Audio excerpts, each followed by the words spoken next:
Namaste. My name is Preity Upala, and I am a global thought leader and a multimedia personality. Welcome to my podcast, The Preity Experience. Join me as I explore some of the most fascinating and crucial issues that affect our world today.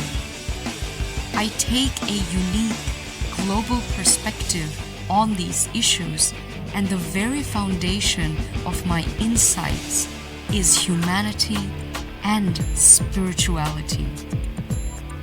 I'm Preity Upala, and welcome to the Preity Experience. All right, namaste everyone. Honored to be here. Thank you for having me.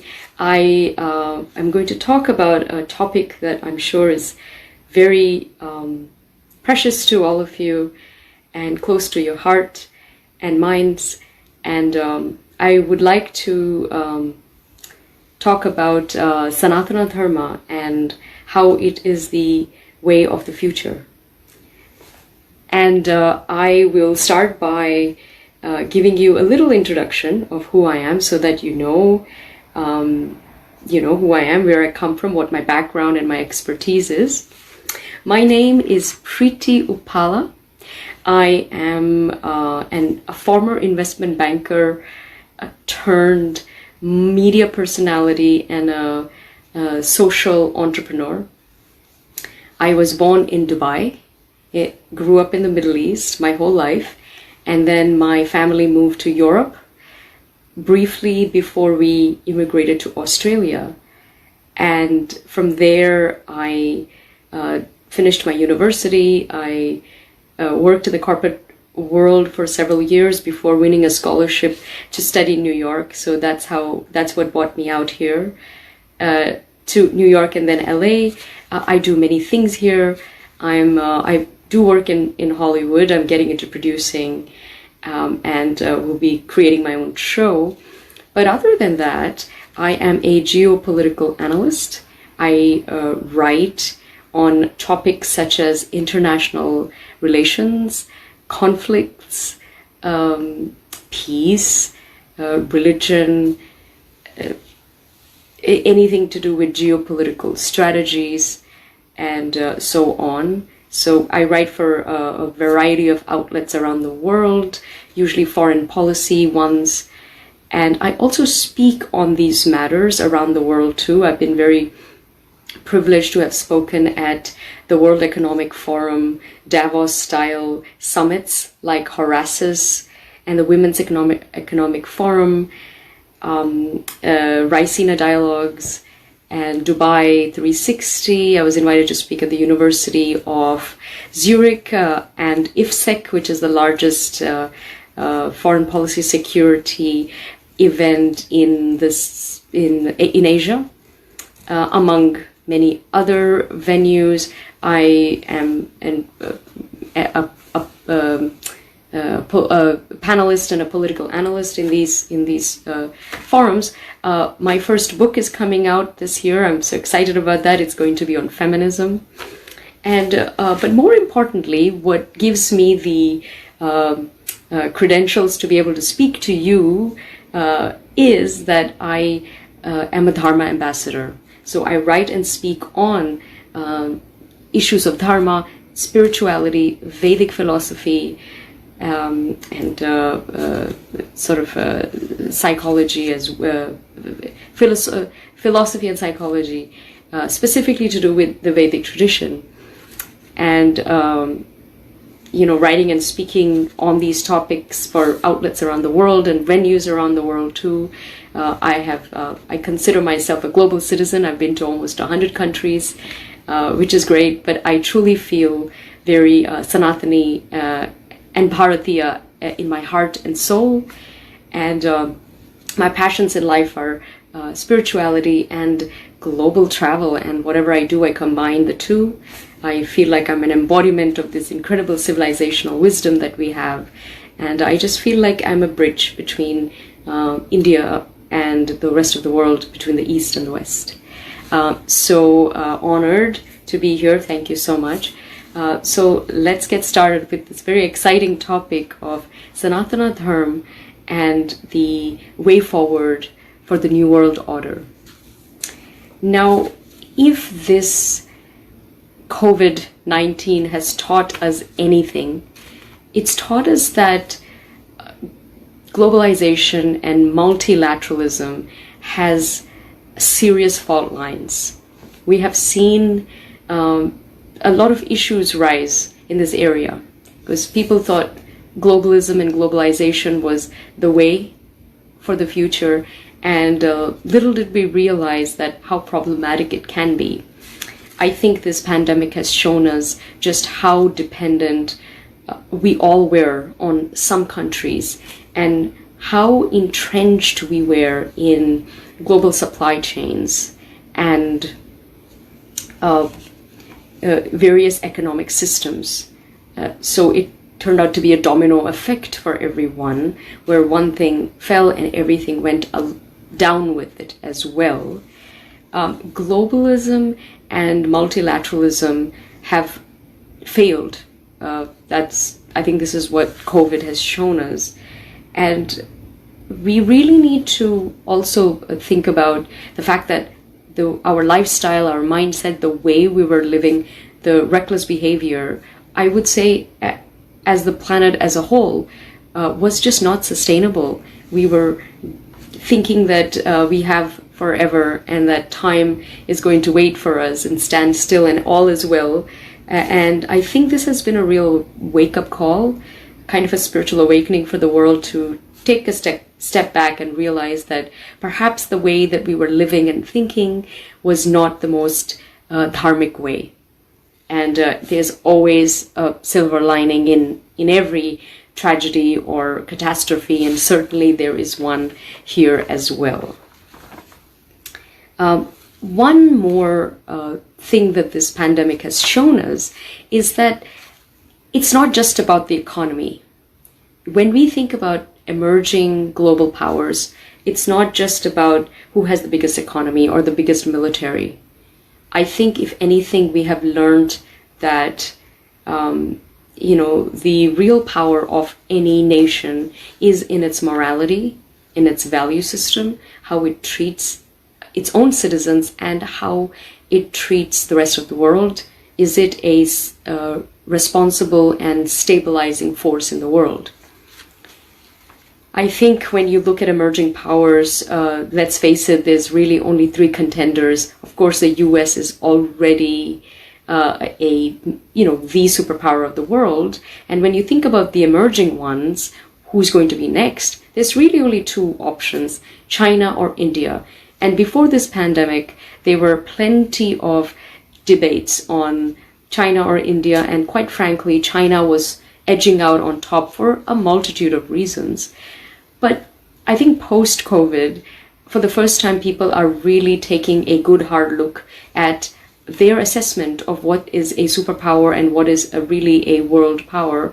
And people have lost even more trust with China, and it's very problematic. And they don't want to see a world where China is really going to be the emerging power, which leaves India to step up to the plate. And I think people are seeing India for what it is, which is a stabilizing power, and has the ability to take people along with it and to really ensure that the outcomes actually take care of everybody, where everybody's happy in the end. I think very few countries can actually do this, and India is certainly one of them. Also, when we think about frameworks for the future, we have realized that frameworks need to enable and empower, and they should not be encroaching on personal liberties and freedoms, and also they should not be authoritative and dictatorial or fascist or subversive in any way.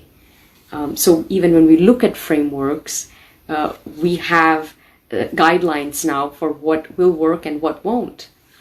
Now, the good news is we actually have a framework that suits these guidelines. There is a framework out there that is something that could be used in the future, and that's, of course, Sanatana Dharma. That's the Indic dharmic framework that we've had for thousands of years. And India as a country, obviously, to the best of its abilities, has followed this framework. And I think it is the power that it is today because of that very reason. And it's something that now we can really share for the world. And in some ways, perhaps it's the only way. I am reminded by one of my favorite books, which is The Clash of Civilizations by Dr. Samuel Huntington.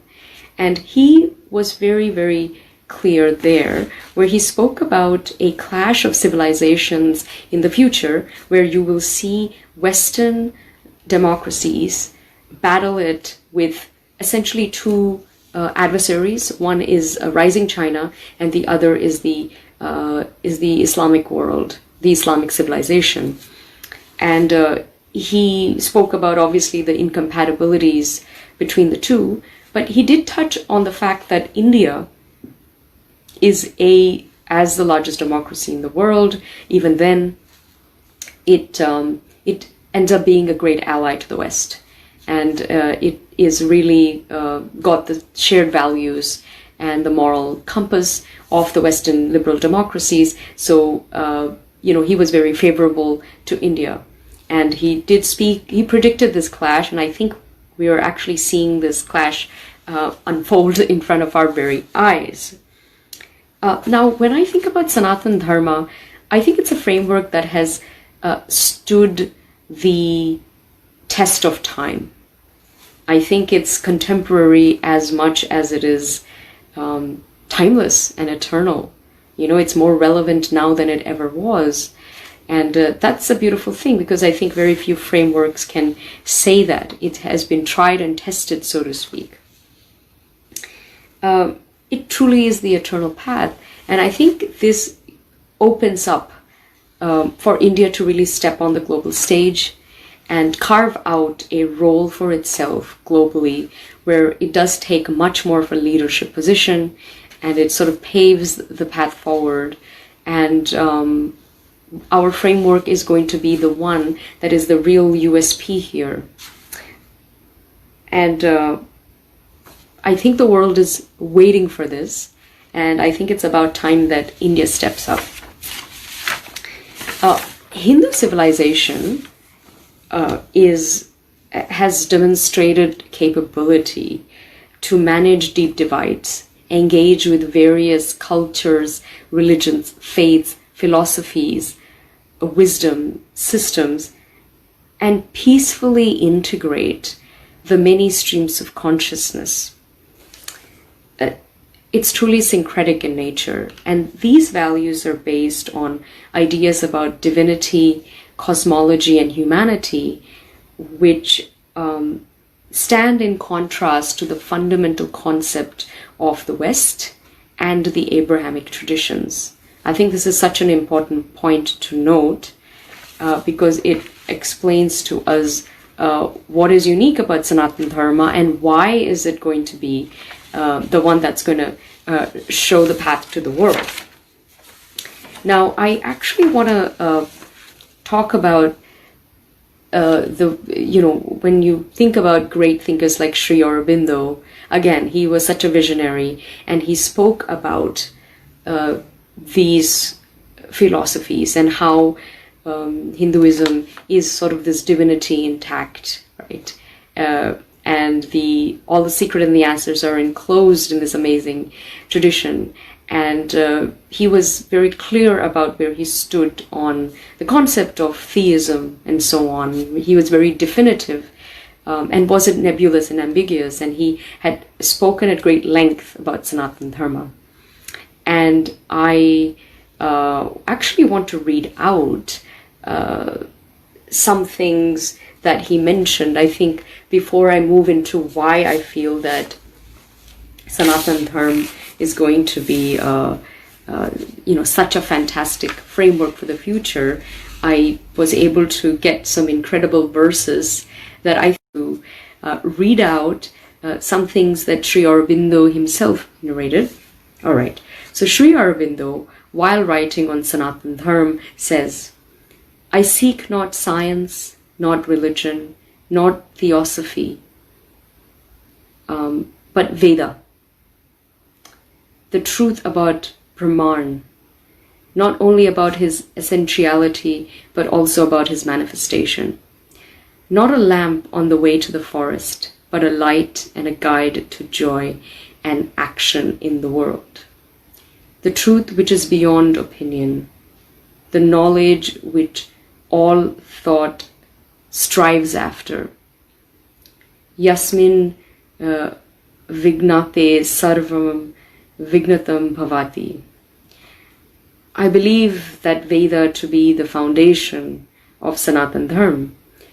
I believe it to be the concealed divinity within Hinduism. But a curtain has to be lifted. I believe it to be knowledgeable and discoverable. I believe the future of India and the world to depend on its discovery and on its application, not to the renunciation of life, but to life in the world and among men. The ultimate goal of Sanatana Dharma is to realize God in our inner life and outer existence. It aims at uplifting the man to the level of the divine. For this is a bridge that has built between the man and the God, and it is the Veda only that can do so. But the Veda obviously has been misunderstood, misinterpreted, and has been presented to humanity not in its truest sense. So it is needed to be presented in all its purity and the truth hidden in the Veda to be brought into the front. So this is what Sri Aurobindo himself spoke about Sanatana Dharma. And it's beautifully articulated.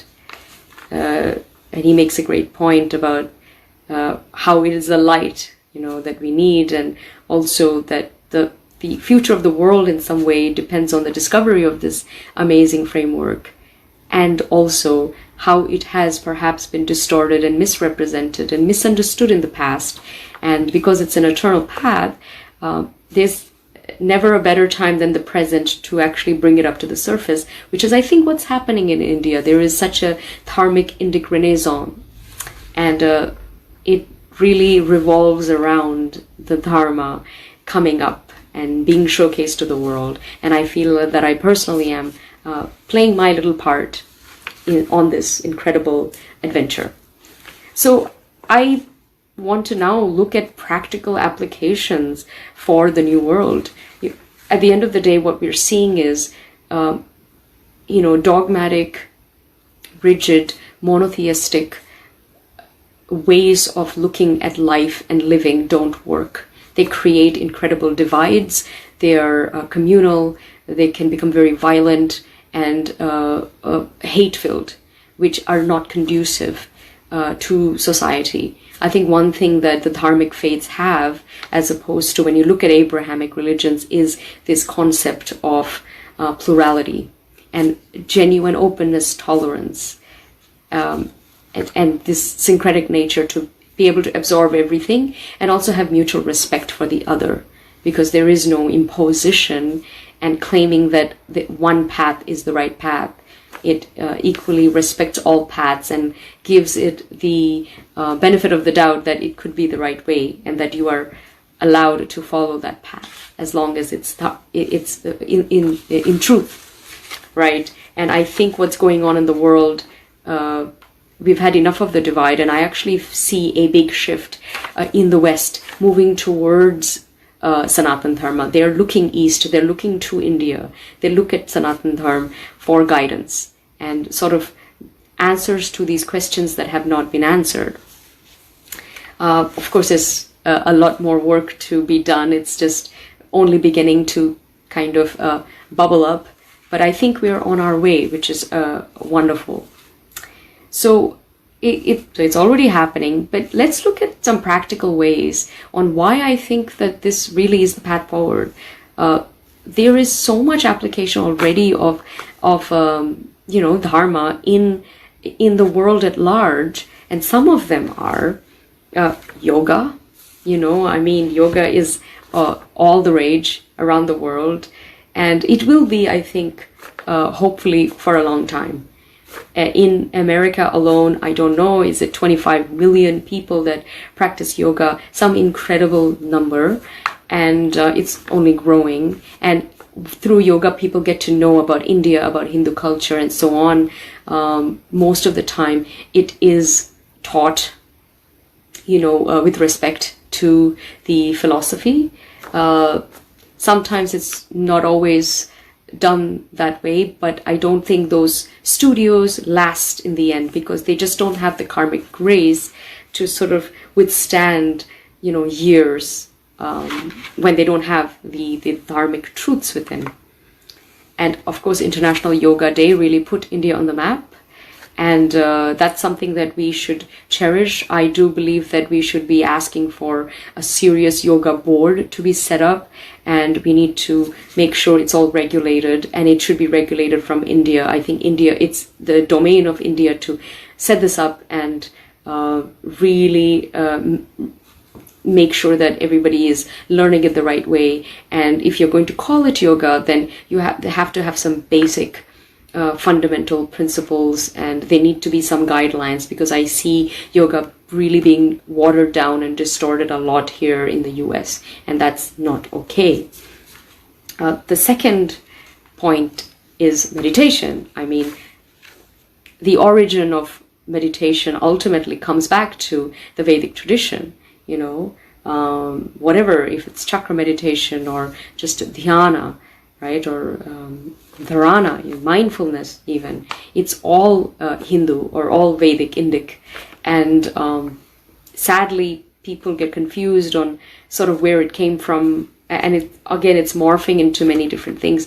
But I do think that it's upon us to claim it, at least the Vedic versions of it, let's say, whether it's TM or the art of living, Sudarshan Kriya. Sadhguru, Isha Yoga has Shambhava Yoga and, or I should say meditation, and all sorts of techniques.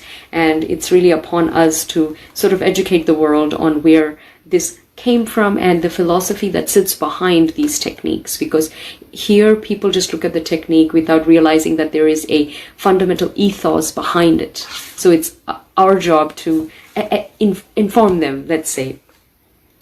Ayurveda, I think this is the next big thing. Ayurveda is the science of life, the science of living, of longevity. One of the reasons why India has done so well with this COVID-19 is actually because of our incredible cuisine that we've had for thousands of years. These spices are known to boost immunity, and the way that they're prepared. So Ayurveda has been popular for a long time, and I think it's becoming immensely popular in Europe and UK and the US. And moving forward, again, we just hope that it's taught in the right way, in the right spirit, so that people understand the ethos behind it. Big pharma here in the United States is very, very seduced by Ayurveda, and I think it has some grand plans to somehow incorporate Ayurvedic technology into mass-produced, pharmaceuticals and so on, and that should not be the case. There should be some serious regulations, and we obviously have to make sure that we hold whether it's an IP or however you would term it, the formulations themselves, right? Because like most things, you don't want them to get represented or distorted. But things like, turmeric lattes and ghee and all these wonderful things that we've had forever, they're making a huge splash now. And I just think that I'm excited for Ayurveda, but we do have to maintain the respect and the reverence. Pranayama is one interesting one. It's the breath of life. Everything is the breath. Everything is contained in the breath. Without breath, there is no life and there is no existence. There's so many types of breathing techniques, but again, originally it is pranayama, and it is wonderful that people are really getting into it because it's so powerful to tonify everything. A great trend that we're seeing in the world is ahimsa. I mean, essentially veganism is ahimsa with vegetarianism combined, right? So these are like various Vedic sciences and principles that come together. I mean, I remember growing up and people would almost make fun of Hindus because they never ate meat. And they always used to say, you're not allowed to eat meat and enjoy non-vegetarian food. And now the whole world is going vegan. And yet people forget that for so many millennia, for so many years, we've always been that way. And we've really honored that tradition, I think, of vegetarianism and ahimsa. And it's twofold. I mean, one is, having a vegetarian diet, but the other is a love for the animals, the care. I always say that it's much better to be a Hindu Brahmin than to be a Western vegan. Because with the Hindu Brahmin or Hindu, you get a level of respect for the life of all living beings. That in veganism, it just becomes, people don't want to, kill animals to eat the meat. But I think in Hinduism, it goes a step further, where you actually have love and respect for living beings, including animals. And it's not just cows, it's all animals, and this is a beautiful thing. And I think one of the things that COVID has shown us is some of the awful eating habits around the world, especially other parts of Asia, that has been a breeding ground for all kinds of epidemics and pandemics around the world. And they've never originated from India, because we just don't have those kind of habits. And eating fresh, eating live foods, whether they're raw or cooked, but as pure as possible. This is, very much in line with Hindu thought. And I think it's time that we let people know that we've been, doing this for forever. And it's great that everybody is also very excited about it. And I think it's a huge trend around the world, and everybody seems to be going vegan or vegetarian, and it's just a joy. I think it's good for the world. Certainly it's good for dharma. Harmony with the environment. We have always been in complete peace and harmony with the environment. I think climate change, climate control is possibly one of the most important issues of our time that all global leaders are looking at. I mean, even our own Prime Minister, that's one of his pet loves. His own personal cause, own personal mission, I think, is to bring up this issue. India has done incredible in the area of climate change and climate control. They're becoming the solar power of the world in many ways, and banning the single-use plastics, and just in so many ways they are leading the world. And to think that a country of 1.3 billion, it's very hard to roll out these things pan-India, but they've done it. So they've had an incredible policy and laws and regulation, I think, to do with climate. And it's just an example for the world that it can be done. I think if India can do it, I think any country can do it. Certainly when you look at the West, they have a huge carbon footprint, actually much worse than India. And their population is maybe 1/3 or 1/4 or a lot more than that. So I think countries can really look towards what India has done as far as climate goes. We've always been in complete harmony with Gaia, with Mother Earth, because that's what, she is the all pervasive provider of life. And I think we've been pillaging and raping Mother Earth for so long. We've been abusing, and I just think that part of the reason, maybe a karmic reason for this COVID, is just enough was enough, right? There needed to be an end to it. And it seems like it's kind of been welcome in some ways, with clean water and air around the world, in places that really needed it. And I would say that it's the only faith that actually, as its fundamental principles, has this harmony with nature. I think nature and science, these are things that don't usually factor with religions, but in Sanatana Dharma it absolutely does. I also think that it's the only one that really is in complete harmony with science.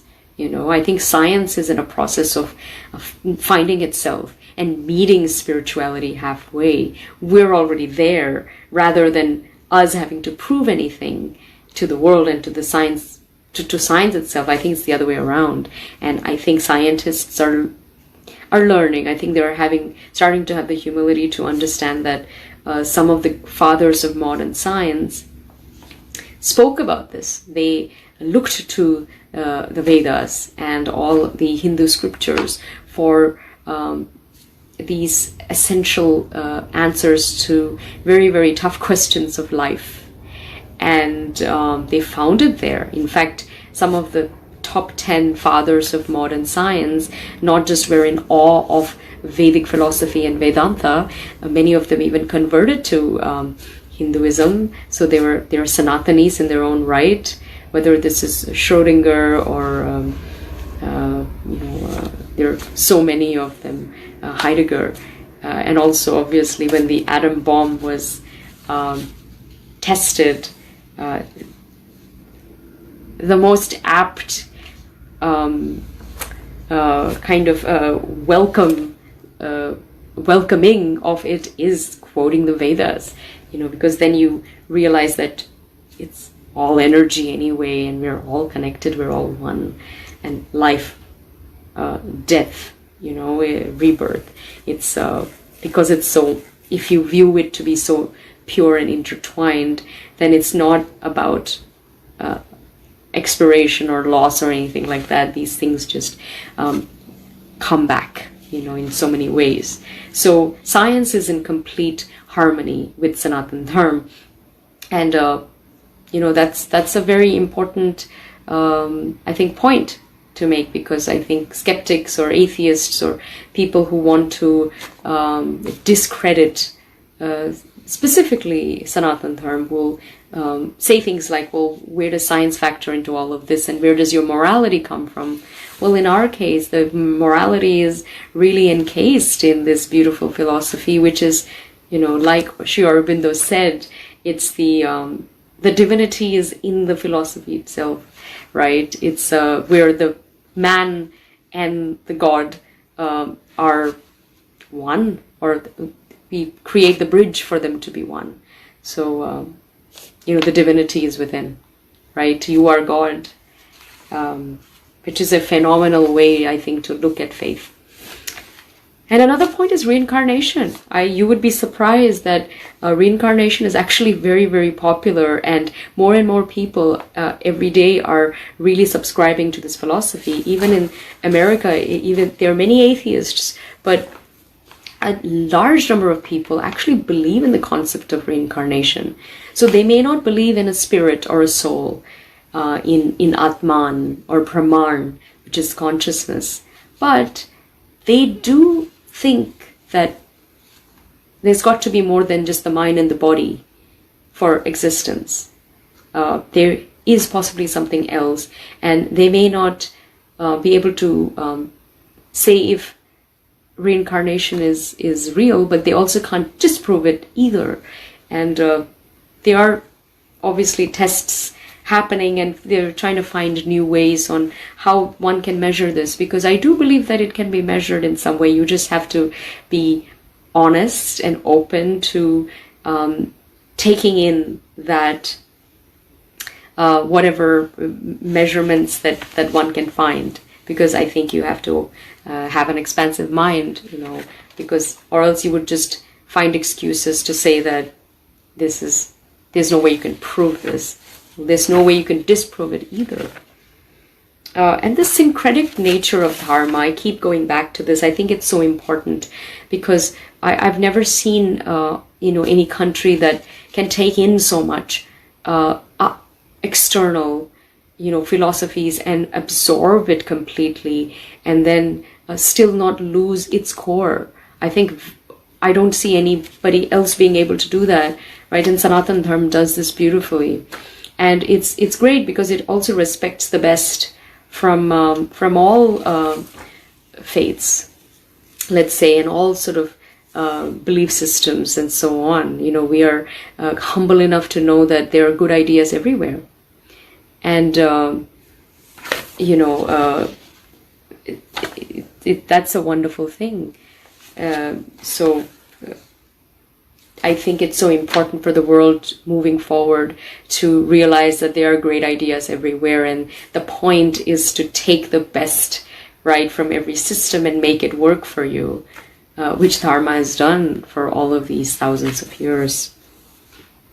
Obviously, there's I can't not bring up this amazing verse in the Rigveda, which beautifully describes this. It's Ekam Sat Vipra Bahuda Vadanti, which translates to truth is one and the wise call it by many names, right? There are many paths, and they all lead to the divine. So I think that understanding of the world is incredibly harmonious and safe and needed, I think, for the world, right? At a time when we are incredibly divided and there's so much violence and so much communal disharmony, to actually just accept that there are many ways and there has to be mutual respect, and just freedom and an allowing to be able to express yourself in whichever way you choose to, and let the other do the same. So I see this with Sanatan Dharma and what it can give the world. So that's a brief a kind of explanation of different points that I just wanted to touch on how this is the way forward. I think all of these things are expounding every day. I think the world is somehow discovering this amazing philosophy and appreciating it and acknowledging it, because it's always been there. It's been there for thousands of years, but it's only now that it's I think the world is waking up to something that we've always known. So with that, I would like to end my talk, and I would love to hear from you all on what you thought about the talk, and please ask me any questions. I'm here, or my opinion or perspective on anything that I've touched on, or any topic to do with religion or spirituality. I'm very honored to share this with you. I do think it's the way forward, and I think the world is waking up to it. I do believe that India needs to step up to the plate, and the world is waiting for us. One thing I did forget to mention, which is I'm getting my memory is working now, is the concept of feminism. I'm actually writing a book on this topic, and I'm precisely researching the concept of Western feminism, the whole movement, and the pitfalls. And I'm looking at the concept of Shakti and seeing how that's such a contrast, I think, to Western radical feminism, which is becoming very dangerous and problematic here in the West by the day. It's creating all sorts of problems in society, and I just feel like there's a huge divide between men and women today. The Shiva Shakti union is not there, and then you look at Hinduism. The Vedic tradition always upheld the female. We have more goddesses than gods in our religion. I think it's the only religion that features as its central focus goddess energy, the Shakti energy. This is so important. And I think the beautiful marrying of the Shakti Shiva is important for us moving forward, because I see serious pitfalls and fault lines here in the West, and people are actually realizing that there are some serious issues here, and they don't really know where to turn to. But I think that my book is something that it's not a topic that has been really spoken about much, which is surprising because I think it's such a huge topic. But I'm going to sort of really dissect it for the world, and I'm so excited. I think all of you will be the perfect audience to read my book. I'm very excited to share that with you, because I speak a lot on this issue, feminism and what's not working, and what can the world do. And we do have to look for different frameworks. They don't always whatever we have right now is not working.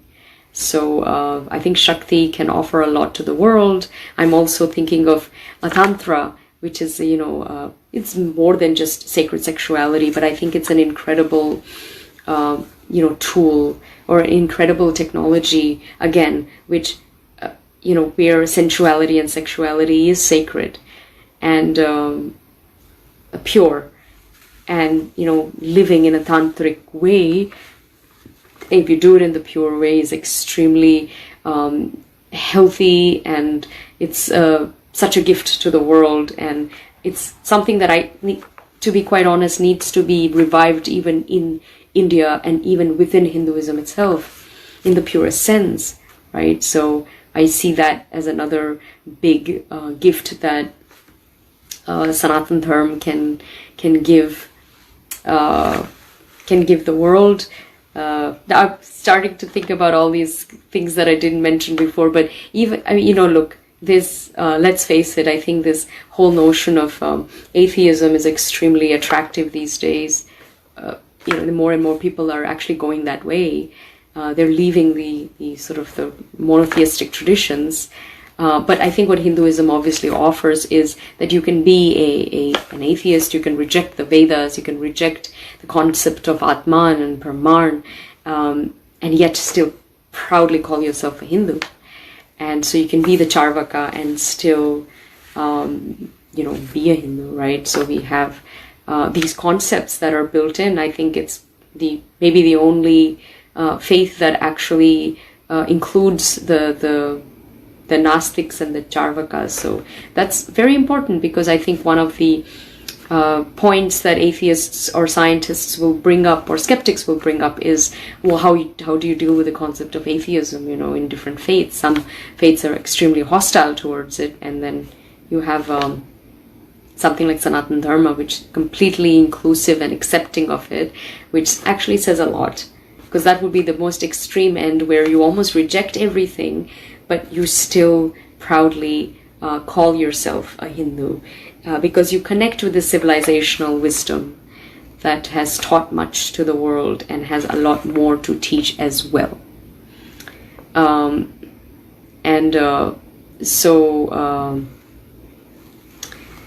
All right, so the questions are coming in, and all right, I will start going through some of these. So Rajni Krishnan asks me, please tell us again the ways in which you are planning to take this to the Western audience and what others can do too. I think it's about time that we speak proudly about these things. I think that we should be vocal, we should be more assertive about our tradition, about what it has, what it can offer, what it has offered, and what are essentially Hindu or dharmic. It seems like there's just this is so nebulous these days, where people don't even realize that this is Hindu, and you can do it in your own way. Obviously, you write and speak about it, or when somebody brings it up, obviously, I think we must all share facts and knowledge if we have it, if we are in a position to do so. But I want to see India take steps like the World International Day. You should be doing that with all of these things that I pointed out, all of the Vedic sciences, which are becoming incredibly popular and important. and people are really finding out about it, I think you should regulate it. I think you should be very careful. I think you should have boards set up. You should have institutions set up, private as well as government. I think, sadly, the government of India has maybe not done such a great job in kind of preserving all of this. And, you know, I talk a lot about soft power. India has maybe the most rich, profound soft power in the world. However, I don't think we've utilized our soft power well. You know, you'll be shocked to see that even China has done a better job with soft power. You know, Chinese culture is very, I mean, there's no two ways about it, right? Nobody's ever going to be mistaken about Chinese identity and Chinese culture and Chinese soft power. But with India, because for so many reasons, I'm not going to go into all of them, but it's just people don't even know what is Indian, what is dharmic or Hindu. And you cannot be like, you can't be a nation of 1.3 billion people and be like this, right? You do need to know who you are. I think having an identity is important. So I do think that it's time to express yourself, right?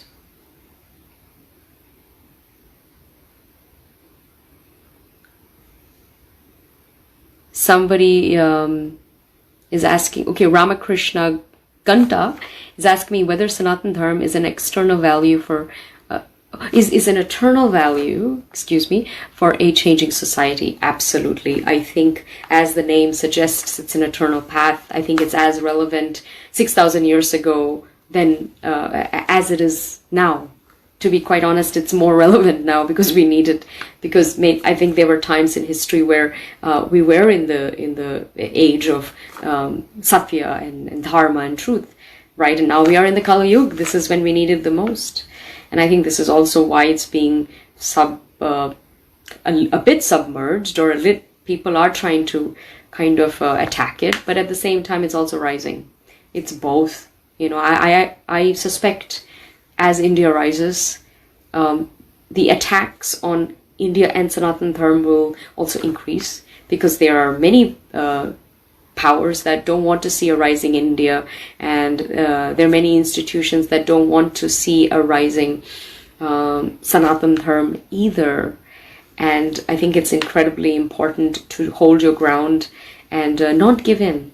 You know, I'm sure it's very disheartening at times when you read and hear things that are clearly not true, that are being said about your country and your faith, but you have to just trust that there is an agenda behind this, and media has not done a great job at being very fair and balanced, I think, in these issues. And just trust in Dharma, trust in Satya, trust that that the truth rises in the end. You know, that's all we have to go by.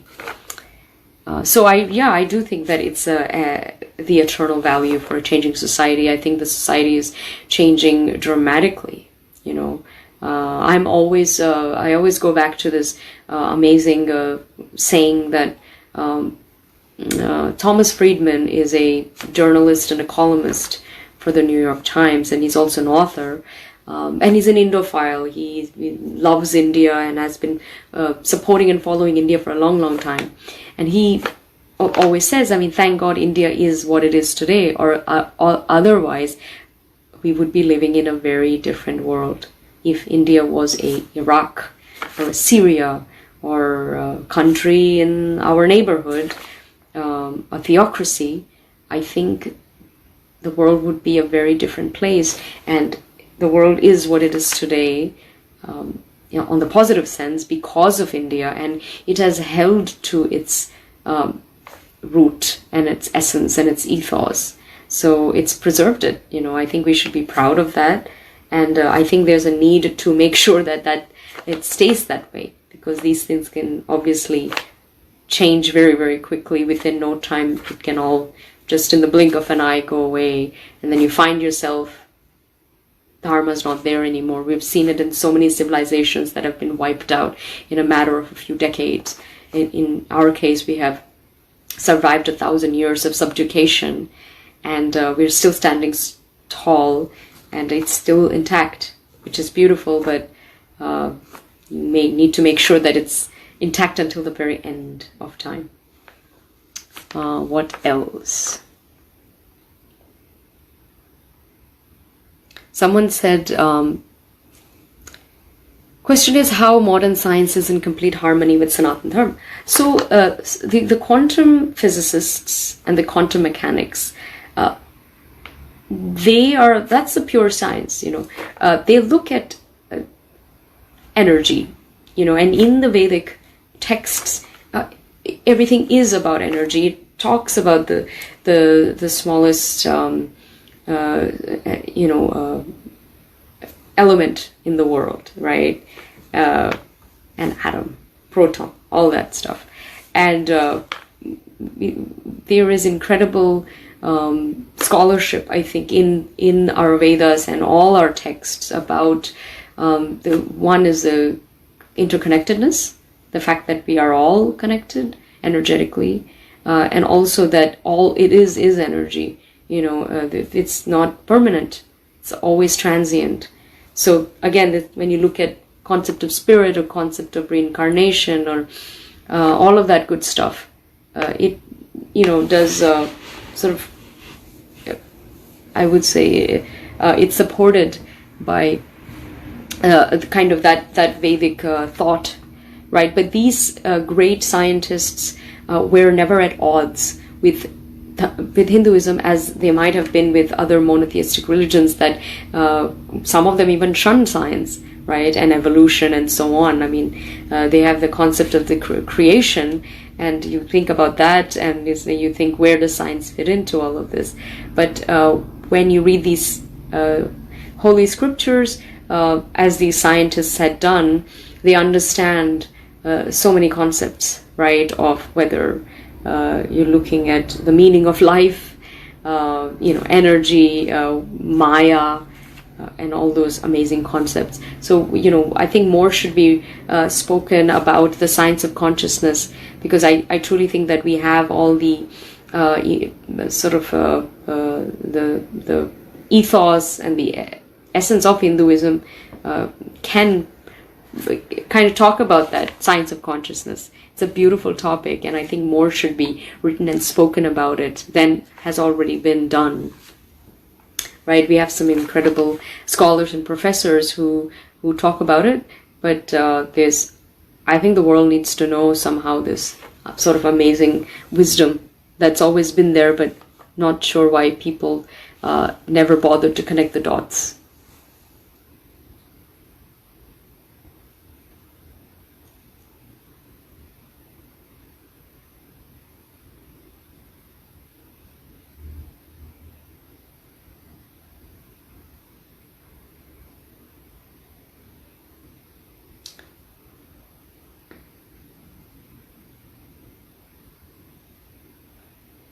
All right, I'm just waiting for your questions, so please ask away.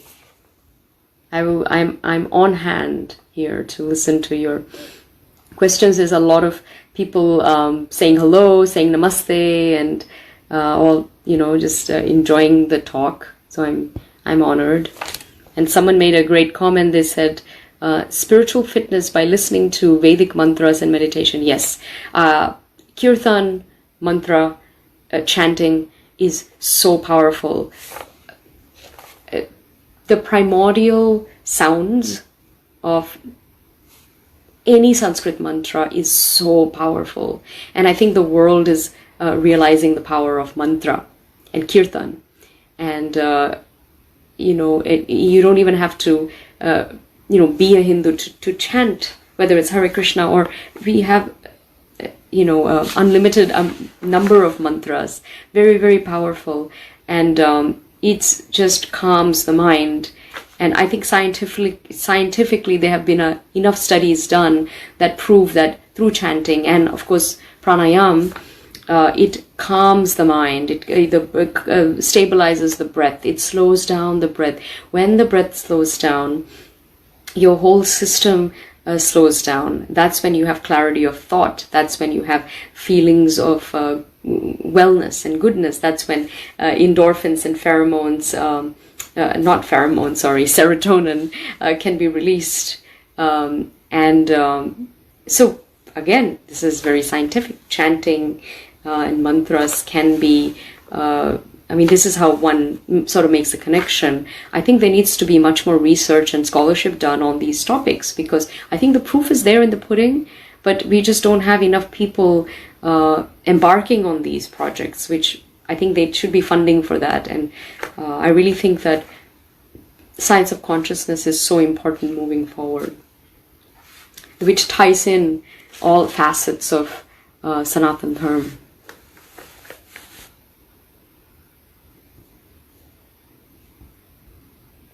Okay, I'm waiting for more questions. Hello, hi.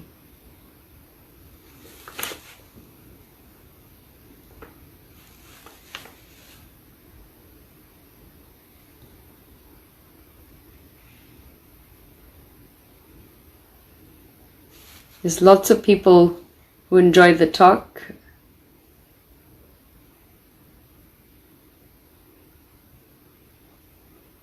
I'm just going to wait a little more because I think you have more questions.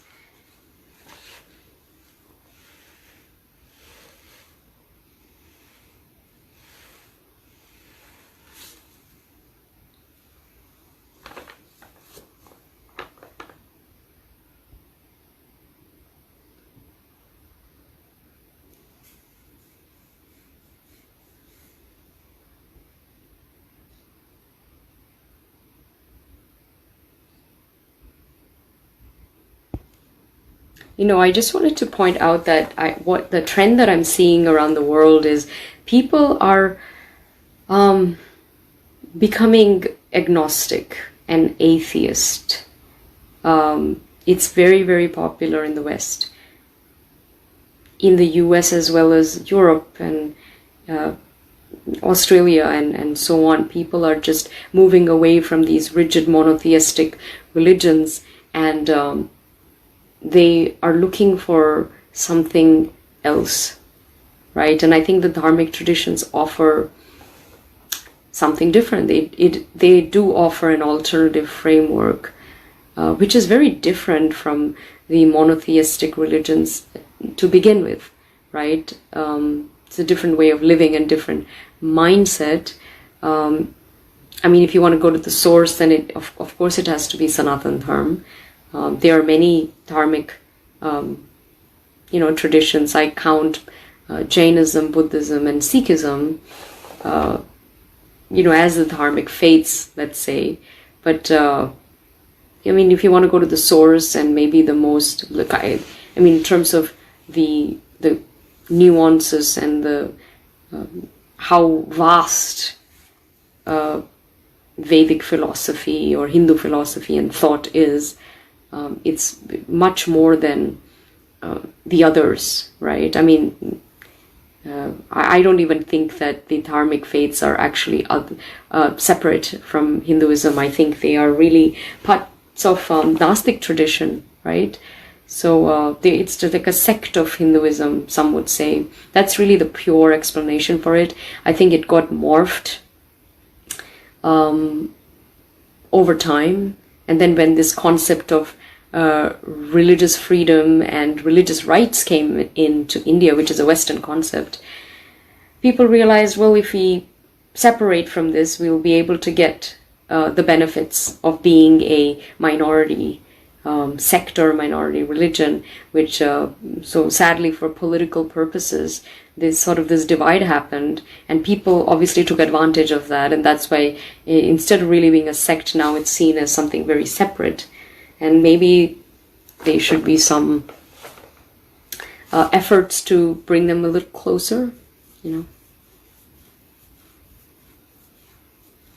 Somebody was asking, is Sanatana Dharma different in Hindu Dharma? No, so there's no such thing as Hinduism. Hinduism is a term that was given to us by both the British as well as the Islamic invaders a long time ago. They referred to the indigenous people of India as Hindu because they were there's different, explanations for why that word Hindu came, but there's river Sindhu and the Indus Valley, right? So between those two, you get Hindu, right? Even today, I think I know I grew up in the Middle East, and people would, if they saw an Indian person, they will say Allah Hind. They literally say, "Oh, you're Indian, you're Allah Hind," And I think in China they say that too. So it's a term referred to a geographical context and a people that were in that geography. So in that way, everybody in India that ever came from India is essentially Hindu. In that way, but the real name for this faith or wisdom system is called Sanatan Dharma. So their Hinduism is Sanatan Dharma. There's no such thing as Hinduism. The real name for Hinduism is Sanatan Dharma. I hope that explains it.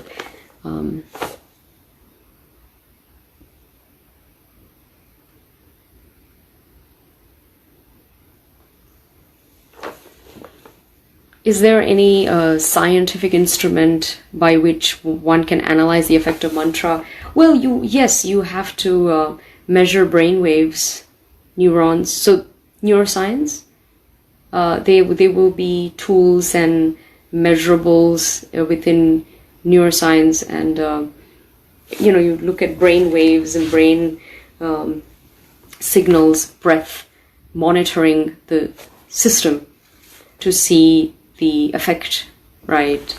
I mean, there are some scientific instruments to measure these. I'm sure in the neuroscientific department or the sort of even medicine or biology departments, they measure things like that. There has been a ton of research done, I think, already, and but again, more should be done. I think the scholarship is there. I think we need great scholars to dig it up and put out books and speak and really get it out there, right? Because I feel like with Sanatan Dharma, it's all there. It's always been there. Nobody knows about it. Why is that? I think it's twofold. One is we have ourselves to blame. I think we didn't do a great job of articulating it to the world. Maybe we're too humble to even talk about what has been our civilizational history and contribution to the world, whereas everybody else does, right? And we've contributed maybe more than anyone, but we never sort of glowed about it. The problem is nobody hears about it. And then, of course, the other point is there are people that don't want to believe, acknowledge, accept all of these things, because that would challenge their own narrative. That would challenge their own idea of whether it's Western civilization or it's their faith or so on. So sadly, this is what we have to contend with. These are some of the issues in the pursuit of just speaking the truth and expressing truth. I think we are up against resistance in a way which is very bizarre, which I don't think something that is good and pure and actually helping the world should face as much resistance as it is, which is bizarre, but I guess this is Kali Yuga, so that's what we have to contend with.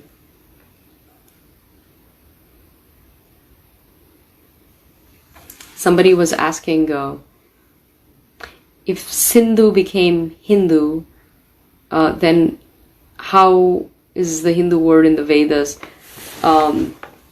Well, I mean, is it in the Vedas? In what context is it? I mean, it's not just Hindu that became Hindu, it's also the Indus Valley and, I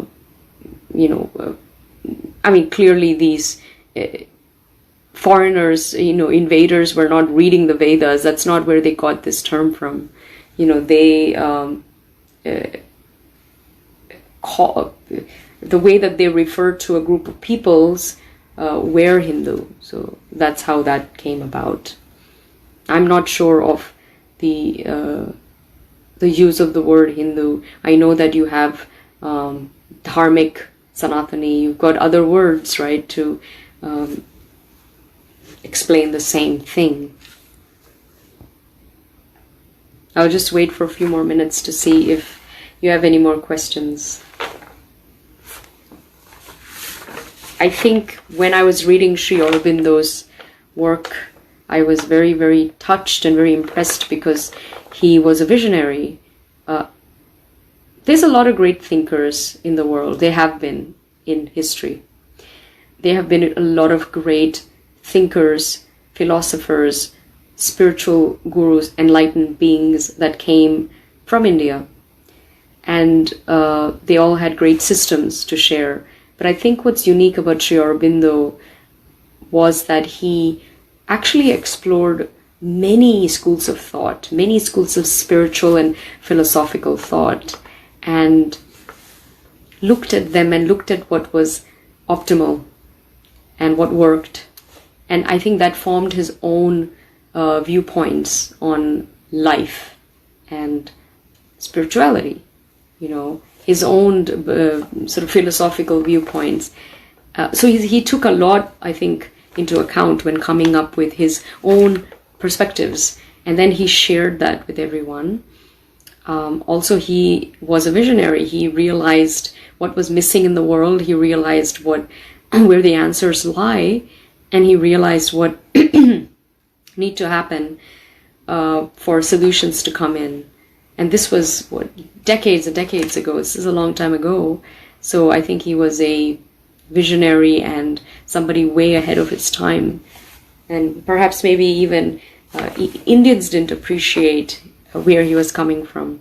But luckily we have his works that have touched maybe a billion or billions, let's say. And we're grateful that we have the works, right?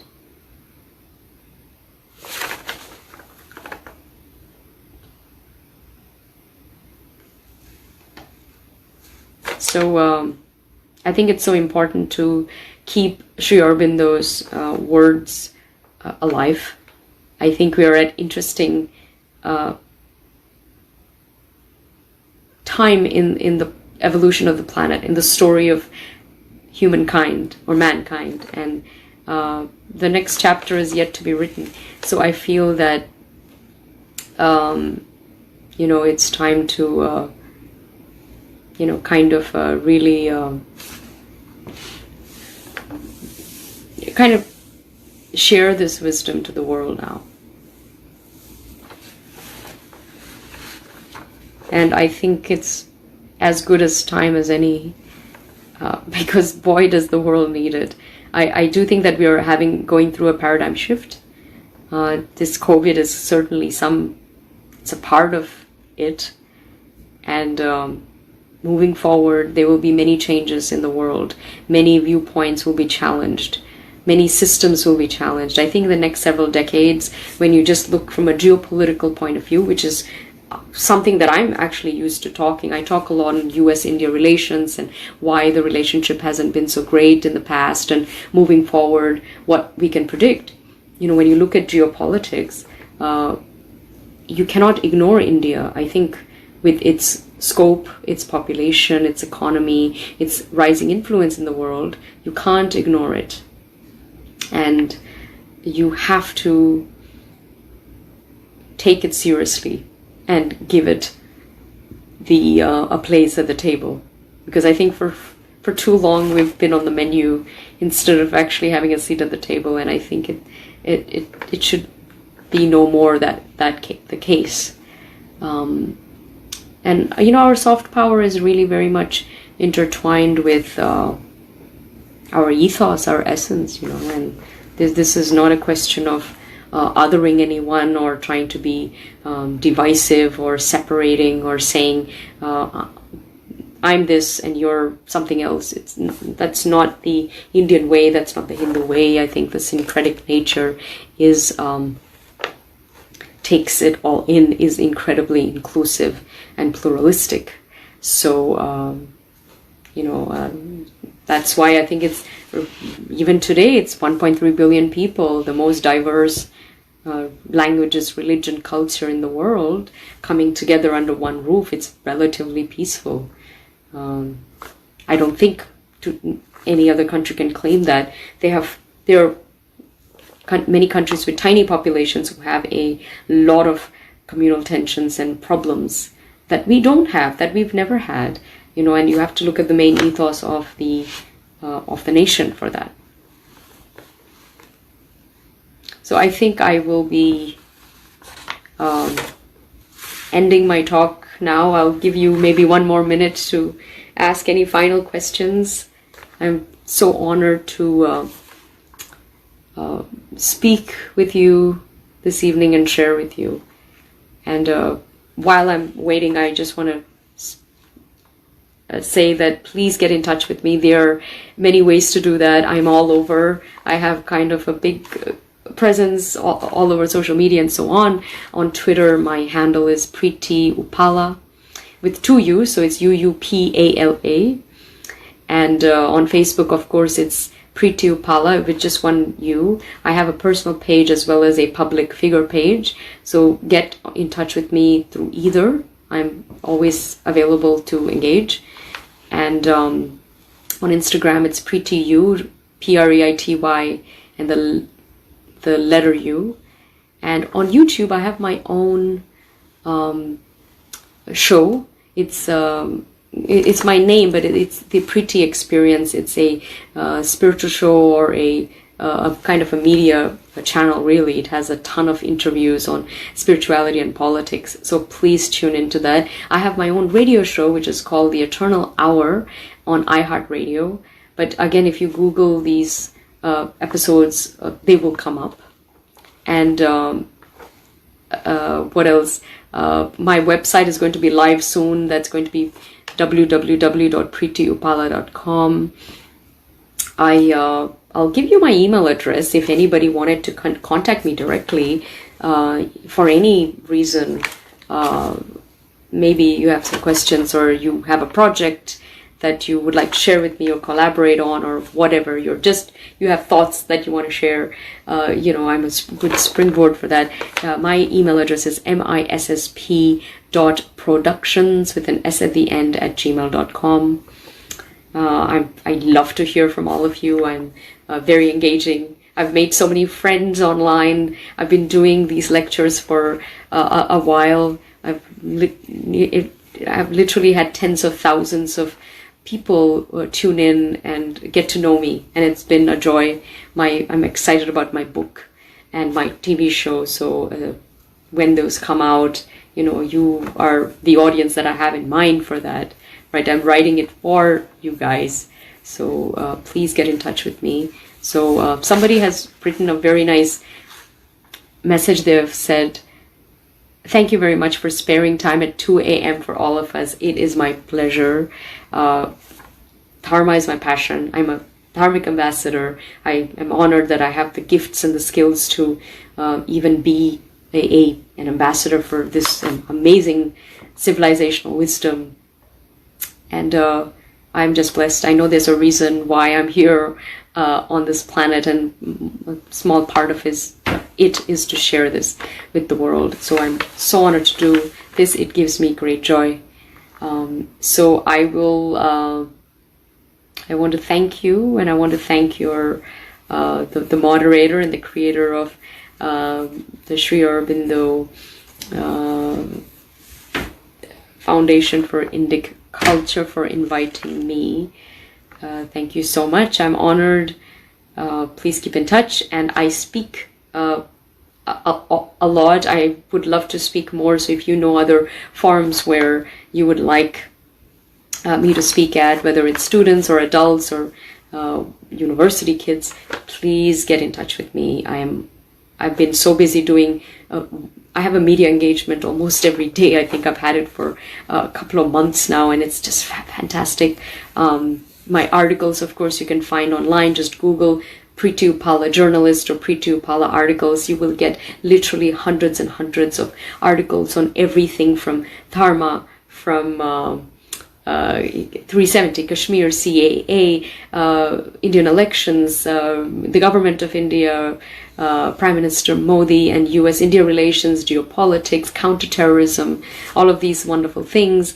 You can find all of my talks and everything online too. So I'm here to be a truth harbinger, let's say. I'm truth teller in the world, and you guys are just helping me live my dharma. So honored to be here. With that, I would like to take your leave. Have a beautiful day. It's well into the night here, but time for meditation, I guess. Perfect time. So I will do that. Look forward to hearing from you. Please share it. Please share my work. Let people know about me. Honored to be here with you, and I will take your leave. Namaste, everyone. Namaste.